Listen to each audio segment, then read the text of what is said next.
Welcome to Layering with Glazes and Washes. All right, I'm Sarah Oliver, and I'm happy that you're going to spend some time with me so that I can share with you a little bit about how I use glazes and washes in the acrylic work that I do. All right, I am here in the studio, and oftentimes when the others are visiting the studio or students are coming in for work, they'll have questions like, how did you get this? Or what's the effect that you're trying to uh, establish? What's the message here, and how are you doing that? And oftentimes we get into some of the techniques that I use. So these little mini demos are specifically for that. They're little teaching demos. I use them as spiritual exercises, play. As artists and creatives, we really need to take time out for play. I find that personally, when I'm playing, like today will be glazes and layering, washes. What I will share with you is just viscerally, I look at them as very forgiving, all right? I look at them as little things that can make a difference. They can help to add depth to the work that I'm doing, all right? Just by highlighting something in a particular way. They can illuminate color. They can also help to fix little issues, all right? So we'll talk about how I use those for that very reason. And so having said that, in real life, in my daily living, what does that look like? So I find out it's really maybe the lightness, being more transparent, communicating because I'm adding depth to something, so I'm maybe investing more time. So relationally, that's how I was feeling this morning with this topic. And so I wanted to share that with you.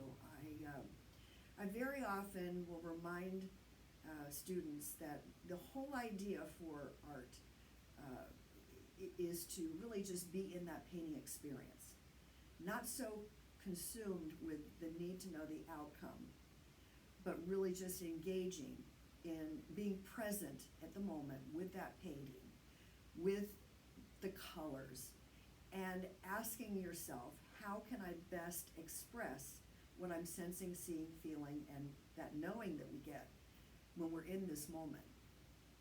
And so we'll just add this to your toolbox, or maybe you've used them before, but maybe it was more of an academic kind of experience. So academically, we learn lots of things creatively, and as painters, it's fun, all right, to learn a new technique.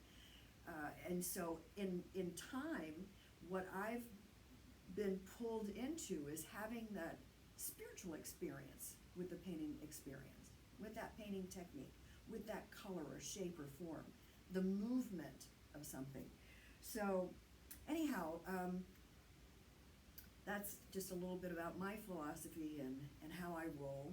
And if that's you, I'd like to hear more about, your thought and how that might reflect in the work that you do. What mediums are you using? What particular colors are you drawn to right now? So anyway, let's just suffice to say there's just so many directions I could go with this. And what I will tell you, I've got a few pieces behind me. I will show you a little bit and just offer you just ways that I can bring in predominantly wash, okay? I use a lot of wash. I just find that, again, going back to that, what it represents for me, what it does to help me speak is it's bringing a transparency to my work. In other words, it's a way I connect with the person who's looking at the painting. If they see translucent colors, it does draw them in. Like what, it's not flat. It brings some dimension into the piece. Typically those washes will be, especially if they're in the fore painting, they will definitely draw in. For instance, this piece, the glazes, the washes that I used were in the scarf piece. So yes, there's a little bit in the background, but also what is here is the scar piece. It's translucent. So yes, it's not only translucent as an item as itself, but also it reflects something about this woman and her willingness to be vulnerable, her willingness to let you know that, you know, she has a message with life. She's got a story. So it draws us into that space. In this particular painting, there's basically washes used throughout the whole painting. And again, it's creating atmosphere. It's got a message that pulls you in. It's inviting. It's intimate. It's got a sense of, again, that vulnerable place, that quiet space. It's possibly a sacred or spiritual kind of feel for you when you're looking at it. And you're wondering, what is she pondering? What is she contemplating? What is she seeing as she's facing inward towards this beautiful array of colors? What is that like for her? What is she pondering? What's going on? All right, and then in this particular painting over here, I've used glazes on top of bright colors to change the hue or the effect that way. So on top of these reds, we see blue glazes, which is kind of, you know, that's not normally, you know, seen, but we use that, I've used that in this way to basically to create like a suggestion of perhaps, you know, wisdom, someone who is grounded.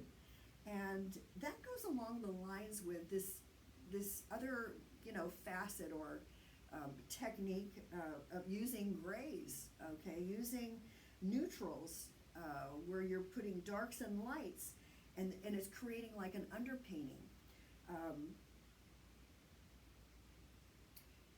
We can do this because sometimes we come to the canvas and we really don't have specific colors in mind. We don't really have a particular story.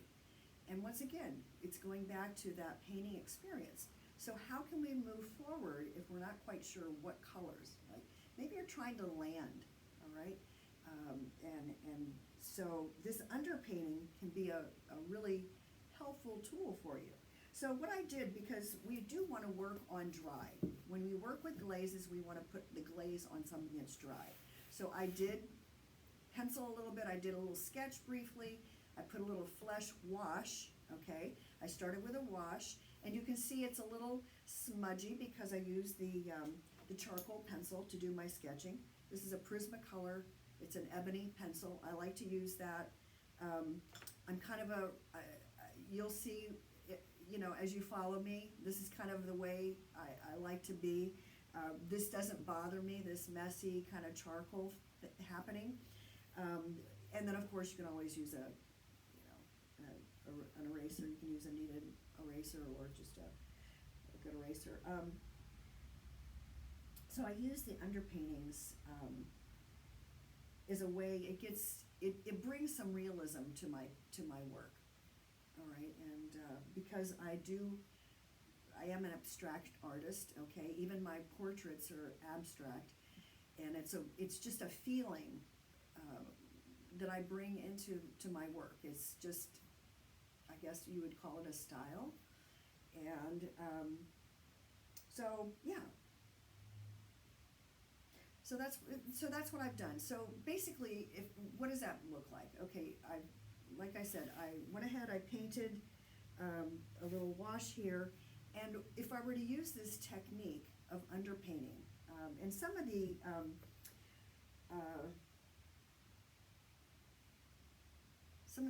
like master artists way back, when they brought this in, it's technically it's old masters realism. It's grisaille, and so I thought it would be fun for me just to play around a little bit and to show you that. So naturally, the charcoal pencil has created a little bit of that graying already. And so what this does is it allows us to start putting some form and contour into our figure here, into our portrait. And again, without the need to think color. right? And so it's pretty exciting because, like I said, it's just a way for us to move forward without having to have all the information. And that's the very essence of, you know, the painting experience. So I'm gonna go in. I've got a couple of brushes. I like to work with, you know, filbert brushes. I guess we all lean towards certain things. You can see I'm kind of rough on my brushes. I like to scrunch them. So a lot of my brushes will have scrunchies, especially this size. Because I use washes. I will go in and water something down, and I just like to kind of scrunch it in and move it in to begin bringing out a particular contour or shape. And so anyway, you'll see some lines here. I just went ahead and created a little bit of line work just to give direction. And so we'll give it a go. All right, so I'm going to, once again, I've got some colors out here. I've got a gray, I've got Morris black, I've got titanium white. I put a burnt, I always get these mixed up. Anyway, I've got I think it's a burnt umber is what it is, yeah. Because it's got a little bit of a charcoal base to it, but I like using those. And probably, I don't have a piece handy, but yeah. So anyway, so I'm going to start working. What I'm going to do is just spray, because we need water, right? And so you can do this a couple of ways. I have the paint on a paper plate, all right, and the colors are placed, spread out, because this is just me. You're going to find your own way to work, and this may just be too loose for you, but I like working, so I will pick up the water with just a little bit of color, and the colors you'll see, they start to run down. And remember I said a lot of times we use 10-to-1 ratio. We can do that. So anyhow, I start moving around, and I think before I said, you know, a lot of times we think of this as we're adding something, and we are, but we can also take away, we can subtract, which is also good. And so I'll show you a little bit about that. So I'm just going to make a little bit of, you know, shading and contouring, put some wash around here. Okay, and because we want to work on dry areas, I'm a big one for fingers and paper towels. So when I said you can add glazes and then you can take away, you can just dab with a paper towel. If you're on a larger piece, I oftentimes will spray the canvas and then use a glaze. So that even adds more. And this is one of those things where you're not really, I mean, you are controlling what's going on, but you're not in like total control. So we're placing these in,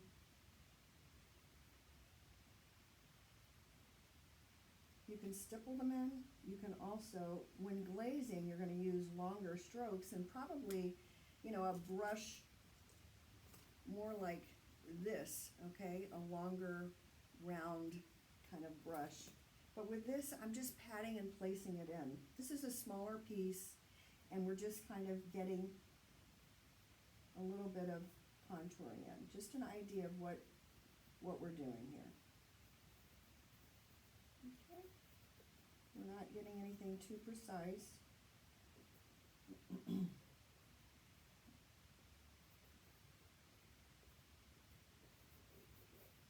Typically going in. And the other thing too is if you have a photograph handy, you know, if that helps you to be able to let go a little bit, use a photograph and bring in some of that burnt umber. Okay, I'm liking this a lot. Yeah. Again, it's a great way to create an underpainting when you're just starting your painting experience. All right.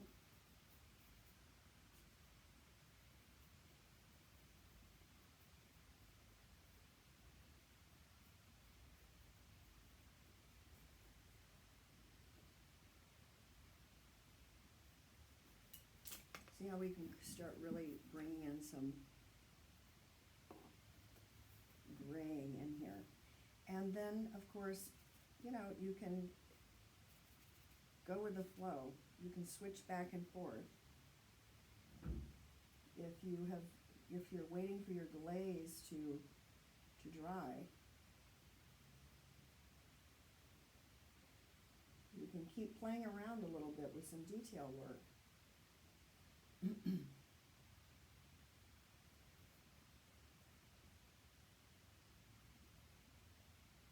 how that goes.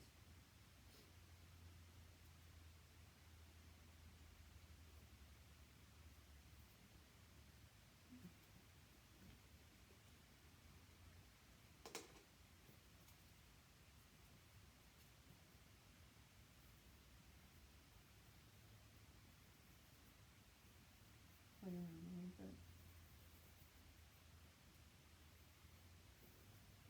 Yeah. So we're just beginning here.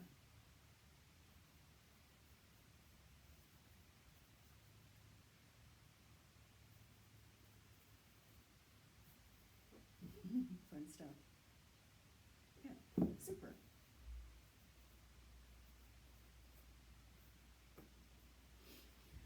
So you get the idea.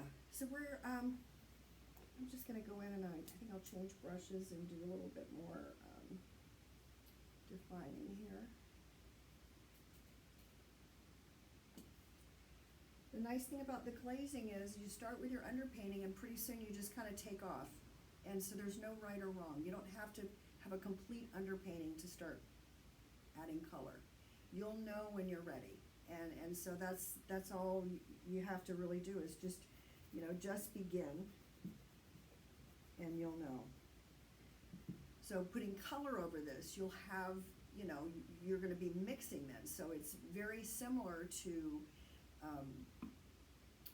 on your color wheel. You've got tint, shades, hues, and so you'll start to develop a sense of combining some of those, as well as, being able to add depth to your existing, bright colors. If you're used to painting with your primary, your hues, and, blending in and doing your color blending from your basic color palette, it gets fun to begin adding in some grays or some whites or blacks so that you can create, a rich, message or bring some highlight to that object or part of the painting that you want to highlight.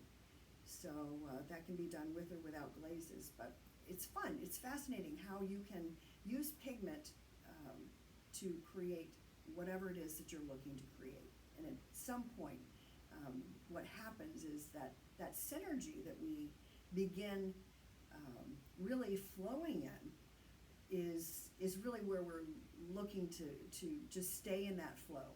And like I said, just have that experience. And so anyway, I will continue working on this gal. I'm going to have fun with her. Yeah, I'm just, I'll play with her a little bit more here. I want to just do some defining here. Cool. I'm always in it with my fingers, with paper towels, and I don't work on small pieces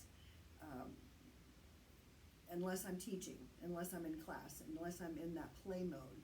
So for right now, that may change one day, but for me, playing is a big part of my creative practice. And so it's good to have, these are just handy canvas panels, and you can play with them. I try and play at least with one new canvas a week because I think it's important for us to break through some of the mindset that when we sit down, it's always about a masterpiece. It's always about a commissioned piece. It's always about something that's going to be, like sellable. Am I going to be able to sell this? And it's important to let go of the need to do that and just be and have fun, because otherwise we're we're just too boxed in. We don't allow ourselves the freedom to explore and to connect and to layer, and part of that layering is glazing. We could, we could begin using color also with glazing. So like I said earlier, some of the portrait work that I do, if I find that the flesh tones are too, like this doesn't look natural, so it's more of an underpainting. But as you progress into, your piece, as it's coming to a finish, if you're still not happy, washes could be a really good solution for you. So I'll just use this as an example. So this is like looking a little, it's flat, but also looks a little yellow. And so what I would do is go into the flesh tone, and you go in and blend the opposite color on the color wheel. So the opposite color of yellow on the color wheel is violet.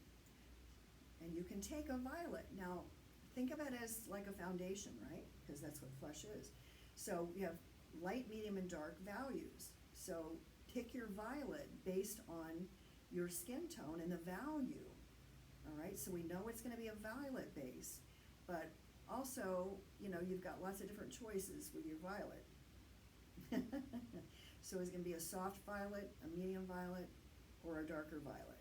And again, that would be like for a whole face changeover. If you're looking to bring in some contouring and shading, kind of like this gray technique, only not using gray, you'd still use a violet, but you may not blend it into a flesh tone all the way down.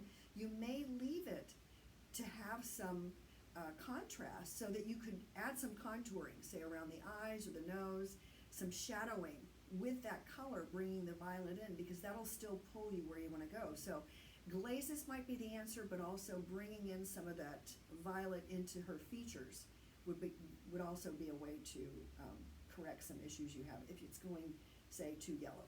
All right, I just use that as an example. If it's going too orange or red, then you're going to be more in the green family.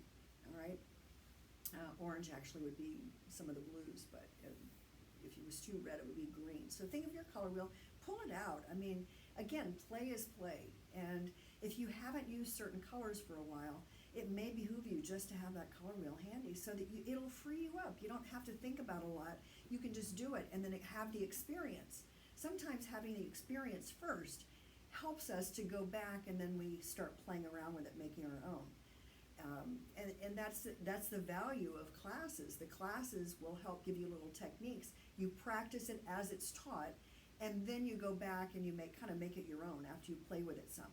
So anyhow, I hope you've had fun today. We've started something. I will pop back on, so we'll do a part 2, and I'll keep you posted with this painting, this particular play piece, and give you some more tips and techniques that you can use. In the meantime, please drop me a little comment. Let me know what you got out of today's demo, and have a beautiful day.